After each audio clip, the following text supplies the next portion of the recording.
اعوذ باللہ من الشیطان الرجیم بسم اللہ الرحمن الرحیم وَإِذَا ضَرَبْتُمْ فِي الْأَرْضِ فَلَيْسَ عَلَيْكُمْ جُنَاحٌ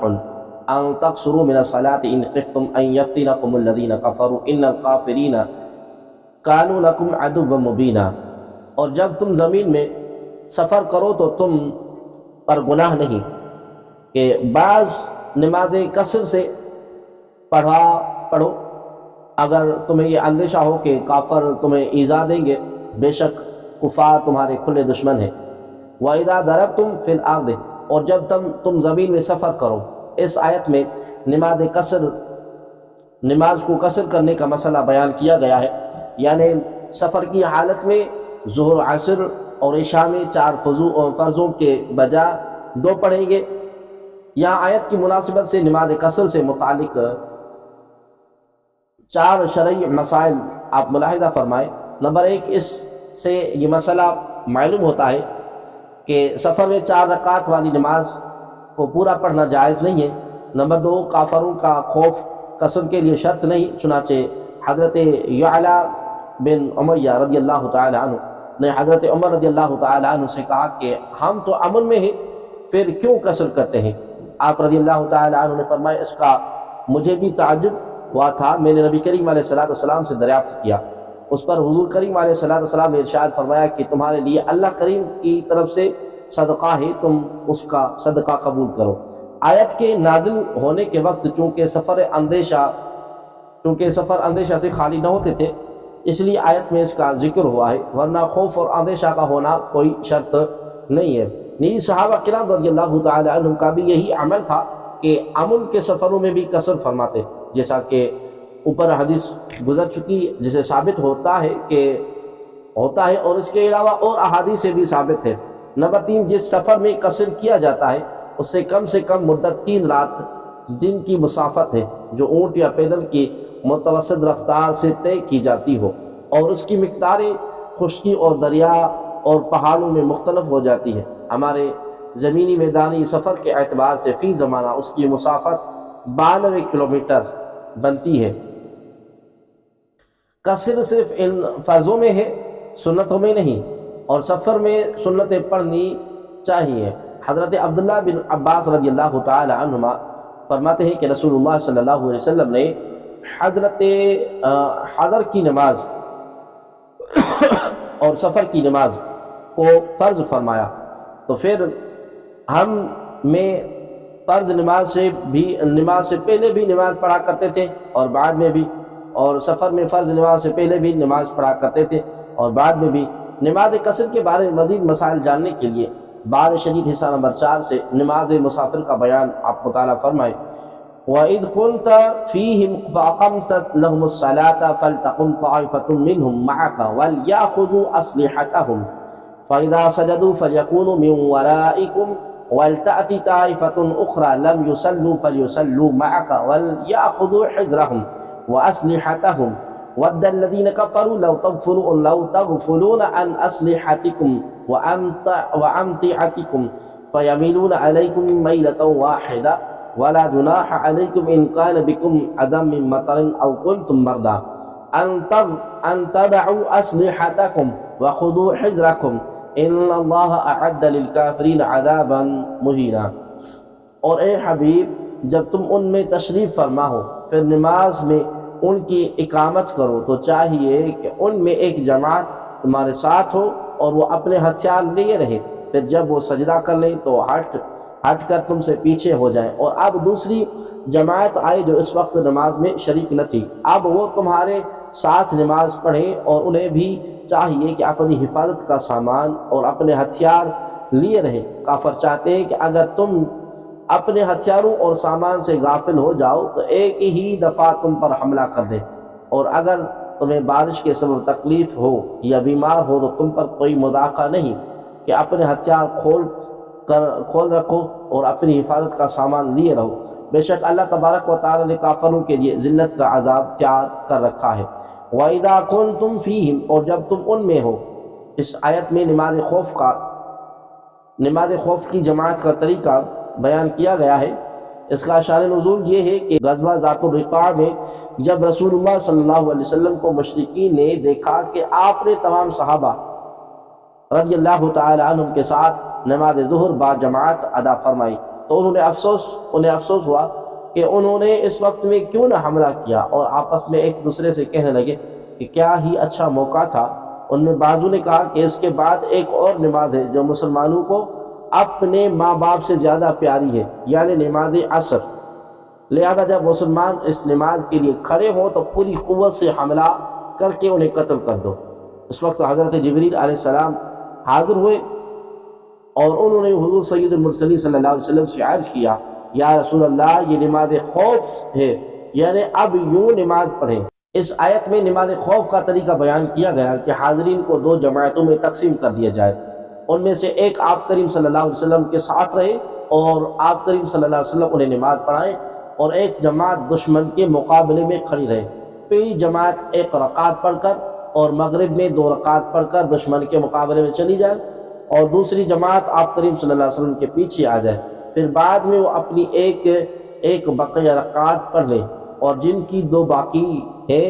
وہ 2 پڑھ لیں، اور دونوں جماعتیں ہر وقت اسلحہ ساتھ رکھیں، یعنی نماز میں بھی مسلح رہے۔ معلوم ہوا کہ نماز کی جماعت ایسی اہم ہے کہ ایسی سخت جنگ کی حالت میں بھی جماعت کا طریقہ سکھایا گیا۔ افسوس ان پر جو بلا وجہ جماعت چھوڑ دیتے ہیں، حالانکہ اس میں 27 گنا زیادہ ثواب ہے۔ وَدَّ الَّذِينَ كَفَرُوا، اور کافر چاہتے ہیں، ارشاد فرمایا کہ تمہیں حفاظت کا سامان اور ہتھیار ساتھ رکھنے کا حکم اس لیے دیا گیا ہے کہ کافر یہ چاہتے ہیں کہ اگر تم اپنے ہتھیاروں اور اپنے سامان سے غافل ہو جاؤ تو وہ ایک ہی دفعہ تم پر حملہ کر دیں گے، اور اگر ہتھیار تمہارے پاس ہو تو دشمن تم پر اچانک حملہ کرنے کی جرت نہ کرے گا۔ آیت کے اس حصے کے بارے میں ایک روایت یہ بھی ہے کہ نبی کریم صلی اللہ علیہ وسلم غزوہ ذات الرقاع سے جب فارغ ہوئے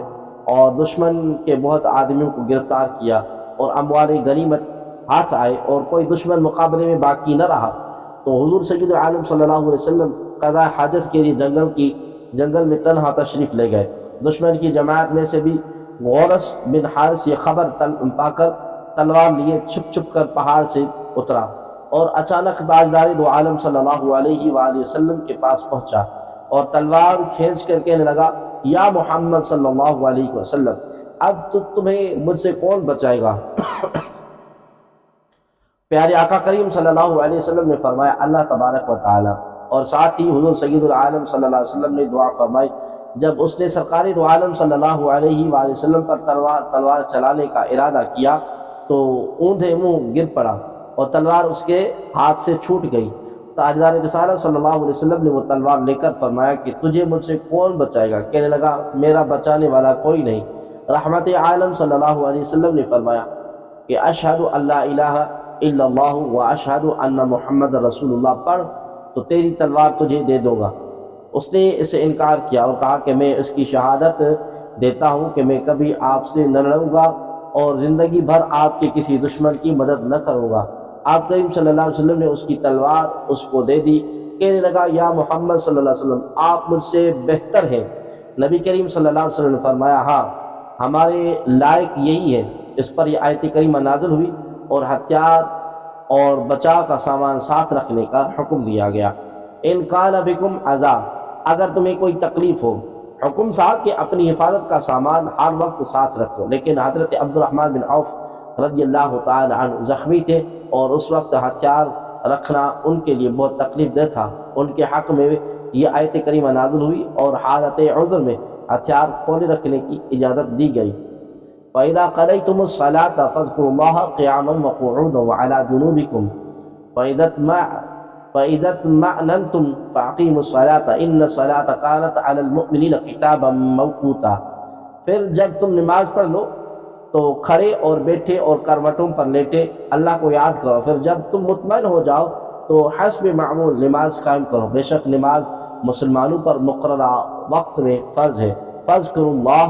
اللہ تبارک و تعالیٰ کو یاد کرو، یعنی ذکر الہی کی ہر حال میں ہمیشگی کرو، اور کسی حال میں اللہ تبارک و تعالیٰ کے ذکر سے غافل نہ رہو۔ حضرت عبداللہ بن عباس رضی اللہ تعالی عنہما نے فرمایا اللہ تبارک و تعالیٰ نے ہر فرض کی ایک حد معین فرمائی سوائے ذکر کے، اس کی کوئی حد نہ رکھی، بلکہ فرمایا ذکر کرو، کھڑے بیٹھے، کروٹوں پر لیٹے، رات میں ہو یا دن میں، خشکی میں ہو یا تری میں، سفر میں ہو یا حضر میں، غنا میں ہو یا فقر میں، تندرستی میں ہو یا بیماری میں، پوشیدگی میں ہو یا ظاہر میں، ہر وقت اللہ کریم کا ذکر کرو۔ یا آیت کی مناسبت سے اللہ تبارک و تعالیٰ کی ذکر کے متعلق دو شرعی مسائل ہم عرض کرتے ہیں۔ نمبر ایک، اس آیت سے معلوم ہوا کہ نمازوں کے بعد جو کلمہ توحید کا ذکر کیا جاتا ہے وہ جائز ہے، جیسا کہ مشائخ کی عادت ہے، اور بخاری مسلم اور کی احادیث صحیحہ سے بھی ذکر ثابت ہے کہ چنانچہ حضرت مغیرہ بن شعبہ رضی اللہ تعالی عنہ فرماتے ہیں کہ رسول اللہ صلی اللہ علیہ وسلم ہر فرض کے بعد یوں کہا کرتے کہ لا الہ الا اللہ وحدہ لا شریک لہ لہ الملک ولہ الحمد وہو علی کل شیء قدیر اللہم لا مانع لما اعطیت ولا معطی لما منعت ولا ينفع ذا الجد منک الجد،